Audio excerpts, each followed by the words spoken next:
they are supported by their financial partners. And so the question is now for the corporate partners, for the corporate of the industry, is really what are the levers to put in place, not to be left behind in 2 or 3 or 5 years from now when the market regains traction. What are the levers to avoid the innovation pitfalls here? So to discuss that, I want to welcome on stage my 3 panelists. First, I have on my left Guillaume Lefrégil, who is investment director at Xange. Xange being a French-German VC fund created in 2004, I guess. Yeah, and you invested in 200 startups, both in B2B, B2C, and mostly in the digital deep tech industry. Then on your left, you have Vincent Megaides, who has a long career at Thales in the optronics sector, in the training and simulation as well. And you are today the Vice President, Strategy, Marketing, and Product Policy for Thales Avionics. And on your left, you have Nicolas Guérino, who is the Director in charge of the IP Transfer and Partnerships Directorate at ONRA. ONRA, for those who don't know, is the French Aerospace Lab. So publicly funded research and technology center dedicated to aerospace, civil aerospace, space, and defense. Thank you, all of you. I think my first question is going to be for you, Vincent. As you represent on this table the big corporates. The activity of Thales Avionics is strongly linked to the commercial aviation market, both in terms of line fit production and after sale. And so my first question is quite simple. How did Thales react in the last 6 months to respond to the current situation? What were the measures taken? Thank you, Matthias, for the question. As you have mentioned in your introduction, of course, our aerospace vertical within Thales is now deeply impacted by the consequence of the COVID-19 crisis. And of course, directly, the business unit I'm working on is impacted. But in a sense, we are a bit lucky. We are part of a group that is resilient, that is not a pure player in aeronautics. We can rely on our defense business, transportation business, digital business to compensate and to slow the impact of the group. Nevertheless, as key measures that we have taken in the last 6 months to face this unprecedented crisis in aviation, there is 3 sets of measures or 3 sets of actions we have taken widely. The first is rather a bit counterintuitive, but we have decided to accelerate our strategic cycle, which means rather to do 1 or 2 exercises per year. We have done several very strategic exercises in very few months, even in the very difficult times, in order to decide at short term and mid-term which investments are strategic and which ones are not. And in order also to steer our teams towards the crisis and to have a time of anticipation of what could be the market reactions to this different approach. Second, of course, like many corporates in the aerospace, we have deployed and we continue to deploy a set of measures to slow the impact on our industry, using partial activity, cutting off some investment in non-strategic areas, but also in deploying sound new organization in order to increase our competitiveness and agility to operate on those markets. And the third set of measures we are taking is also to really work widely with the ecosystem, our customer first, but also our partner, our supply chain, the whole ecosystem of startups and SMEs that we are working with, in order not only to see the impact now of the COVID-19 crisis in the next 2, 3 years or 4 years, depending on the market segment, but also how we are preparing the ground for the rebound when the market will be back. Thank you, Vincent, for this structured answer. Second question is going to be for you, Guillaume, as the investor at this table. At Starbucks, we mostly deal with B2B startups with the balance mix between software and hardware startups. For this kind of startup and from a VC investor point of view, what has been the impact of the COVID-19, both in terms of maybe deal flow and deal closing trend? Okay, thank you, Matthias, for this invitation. In fact, there is very interesting things happen in the way the COVID crisis impacts startup in the classic industry. Let's call it this way. Mainly, all the companies suffer a lot of the crisis. In the startup side, it's quite different. In fact, half of them suffer a lot of the crisis. Some of them may die, etc.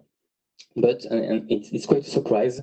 The other half, in fact, benefit of the crisis, and mainly because we go ahead 5 or 10 years in the digitalization of your habits, etc. And if we go on the more deep tech part of our investment, generally, these companies that they raise fund, they invest this fund in R&D, and with first results, they will raise even much money and invest this money extra in R&D. And in fact, in our portfolio, this type of business model is not very impacted by the COVID crisis because it's mostly linked to the capability to VC fund to invest in this company. So we observe a sort of a decrease of the productivity, for example, because public labs were closed during the lockdown, etc. But it's mainly a question of capability of the VC fund to continue to invest in this startup. And for the moment, VC funds are full of cash, so it's a good news. I don't know if in the future it will continue like this, but for the moment, all what we see is it's okay on this side. Okay, and then more specifically on the aerospace in different sector, because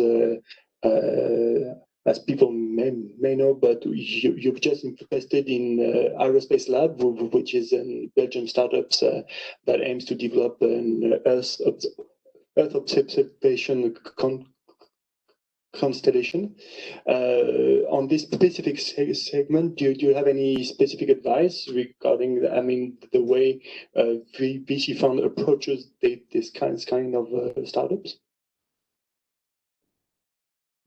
Yes, just say that it's a very difficult market, and it's a very difficult change for a startup to be successful in this type of markets. So you need to have a stellar CEO to be successful in this type of company. And when I've met Benoît Deper, so Benoît Deper is the CEO of the company, I think I've seen this type of guy is both very good in scientific competence, etc., but also good in business, in marketing, in fundraising. And it's quite rare for us to find this kind of guy. So when we find it, we'll go ahead. Thank you. Now I'm turning towards Nicolas. So in this unprecedented time of crisis for the civil aerospace, how do you see the role of ONRA to support the industry? What role, for instance, in what we call in France the plan de relance? Can you maybe elaborate on that? Yes, in fact, ONRA is a central player in aeronautics and space research for more than 70 years. In fact, it has been created during a context of crisis. In fact, just after the Second World War. So it is our role to play the role of expert for the government in aerospace and defense programs. Sorry. We have the mission of preparing the future, and we have the mission of give some support to industry in aerospace.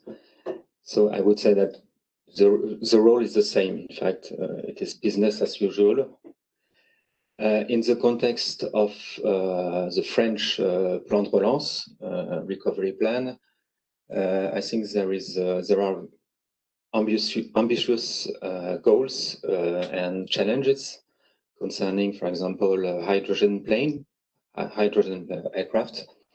And so it's very interesting for us because we are working on configurations of aircraft, innovative configurations of aircraft for more than 10 years. And it's the opportunity for us to propose this type of configurations and to explore these configurations with corporate like Ariane Group, Safran, Airbus. So it's very interesting for us. Because the crisis forces things to be changed dramatically and maybe to accelerate the pace of innovation. So the role of ONRA in that case is really to leverage ongoing research activities that now can be reused by industrials, for instance. Yes, in fact, there are, to my point of view, several factors of success to accelerate disruptive technologies. The first one is have a solid base of research. Deep science research is important. As said by CEO Bruno Saint-Jean, without research, there is no technology. So without technology, there is no programs. So it's very important. We have several hundred of experts at ONRA working on different subjects. The second factor of success is it is important to activate a network, different ecosystems, and we are connected with more than 1,000 of SMEs. We are working with them. We know them, and I think it's very important to activate this network of partners to accelerate developments. And the third factor of success for me is we need passionate people, passionate scientists who are motivated to push their ideas. And so it is my job, in fact, at ONRA to motivate and accelerate these ideas. And for this, we need to make partnerships with startups. So it's very important for us, yes. Yeah, because while we were preparing that roundtable, you were telling me that the COVID situation, the COVID period, has had an impact on the way your researchers were approaching the research, or in terms of what is the impact of what I do. Yes, I think that every scientist is during this crisis is conscious of the impact of its work, of its research work. So it's very important to give to put this consciousness and try to develop a spirit of entrepreneurship. You know, it's important for us, for the scientists of ONRA. Yes. Now I'm turning back to you, Vincent. One thing is that has been quite clear is that when you look at the big corporates, they are the ones that are mostly 100% civil, the ones that are 100% defense, and the ones that are fair mix between the two segments. What is your view on the added value of the duality, civil versus military, to go through that crisis?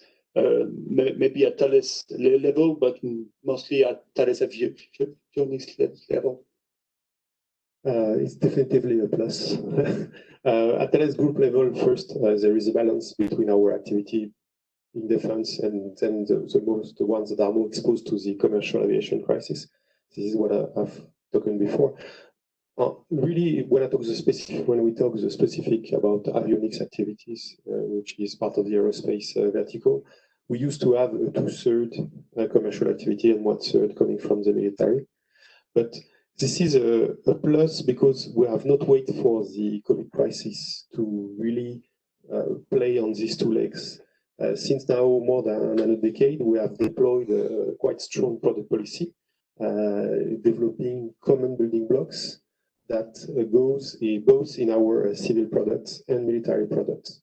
I can give you some examples. For example, we share a lot in terms of software, in terms of deep building blocks for flight management systems that goes in the F-100M, the military European air transport aircraft, and also on the ones that are going to be proposed to Airbus for the civilians program.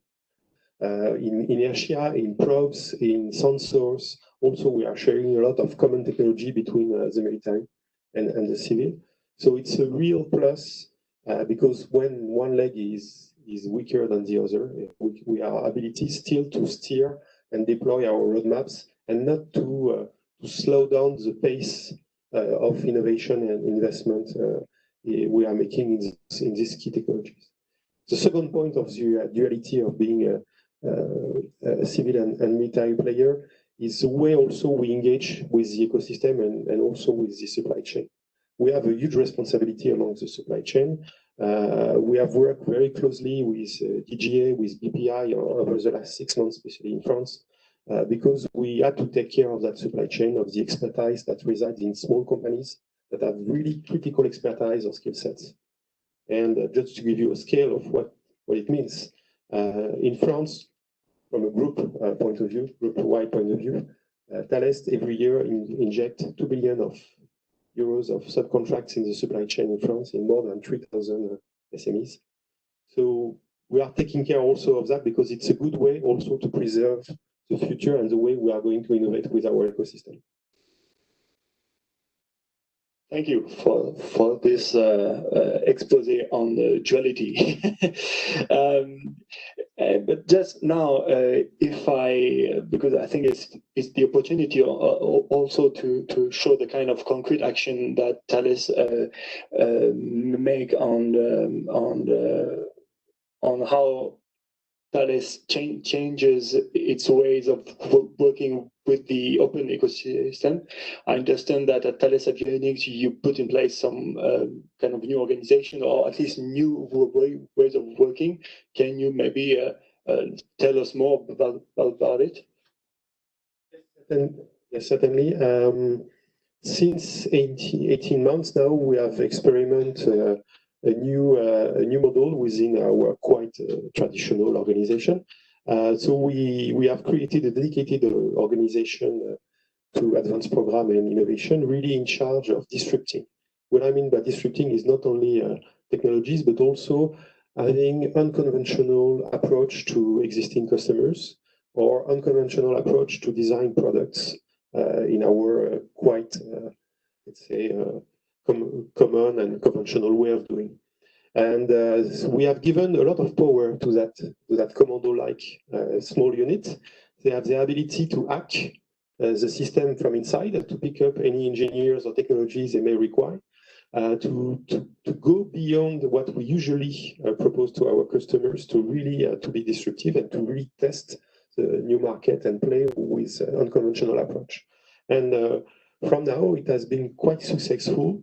I will not reveal all the secrets, but we are preparing the ground for future product that will be really quite disruptive. And we are starting also strongly to position ourselves with a disruptive approach, for example, in the drone market.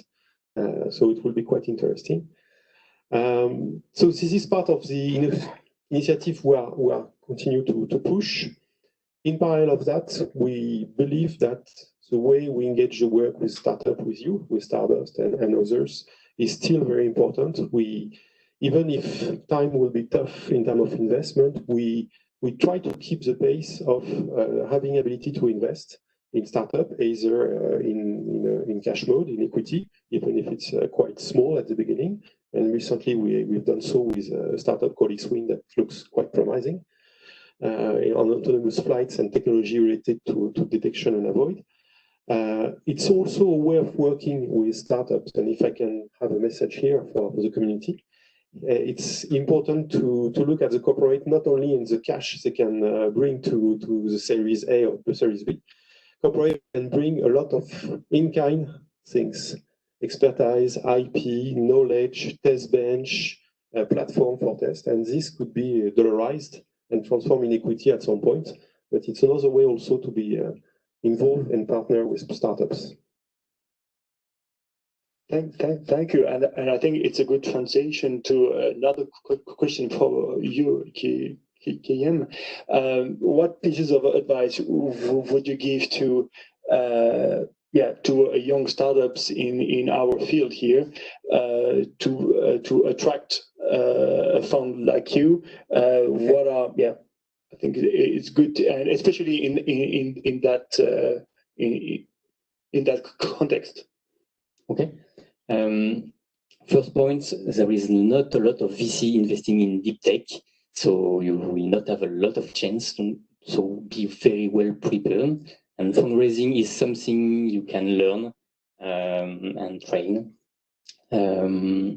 Second point, we will ask you a lot of questions on your techno and on the market size, etc. But what we want to assess in reality is all your soft skill in terms of business, in terms of fundraising, because if we are an early investor, you will have to make another fundraising, so we'll take that. And maybe a last point specific for the deep tech, it's not because you are a deep tech company that marketing is not important. In fact, it's really important just because in, let's say, the first year of your life, you will have no product to sell. So we have to be very, very good to aggregate all the energy around you. And it's not, when I say energy, it's not only a question of fundraising money, it's also a question of customer, lobbying, extra talents in your company. Thank you. And maybe we will take some questions from the audience if we have any. Last question for you, Nicolas. So we understand the central role that ONRA can have in that context. How can it work for a startup to work with ONRA? Is there any example of successful projects where working with the smaller entities work better than just working with a traditional industrial? And beyond that, I'm a startup, I want to work with you. How does it work? It's not easy because, in fact, when a startup is coming needing for example, expertise or means, experimental means or simulation means, we can answer to the demand, but it's not so easy. So we have launched 2 years ago a sort of program like Vincent said. It's an internal accelerator of ideas, and these ideas can come from the scientists at ONRA, but also from the startups that are coming. And our goal is to develop disruptive technologies, and the principle is to share the cost and the risk. So we are funding this project, and I hope that this type of organization will be more efficient to maximize the opportunities of transfer of technology. I hope it's a good a good program, and we have already three projects with startups, and for example, Ascendance Flight Technologies, and so they are interesting in skills at ONRA, and we propose to another work to accompany this project. And so I think it's very interesting for them and for us, because we are developing a project, and perhaps BP France or another public funding could be interesting to develop this project. Yeah, and I guess that working with the Ascendance technologies forces you maybe to work on the shorter planning, or I guess because the pace of work at a startup is not the same as the pace of work with the Thales or Safran, I guess. Yes, there are issues of reduction of acoustic effects, and so this the research work we are leading concerns this issue. Yes. Okay. Is there any question from the audience? Because I think that we still have 5 minutes maybe before we switch to the second set of startup pitch.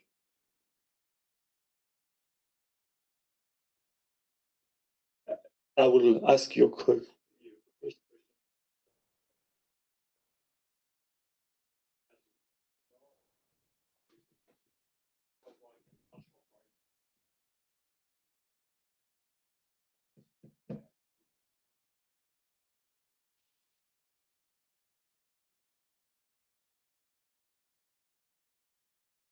So I will just rephrase because so that everybody can hear. So we have a question from Armand de Montlivo from the Data Certification, asking if Guillaume sees an opportunity or a trend of corporate investing alongside the VC to give some credibility or to In fact, when we co-invest with other financial investors, it's easy because we are searching the same things that are financial return in the same amount of time extra. And when we co-invest in corporate, it can be a great opportunity when we both have an industrial project with the startup, and also in financial investments. And in fact, the financial investment is a way for the corporate to have a part of all the credential he can bring to the startup. So yes, maybe one third of our investment is in the co-investment with corporate, so it's quite very effective in fact. Okay. I think that if you want to meet our schedule here, we will have to stop. I would like to thank you, all of you, for being here. I think it was good to have a physical roundtable after many virtual ones. And I will hand over to the team, Oriane and Quentin, for the second set of startup pitch. Thank you.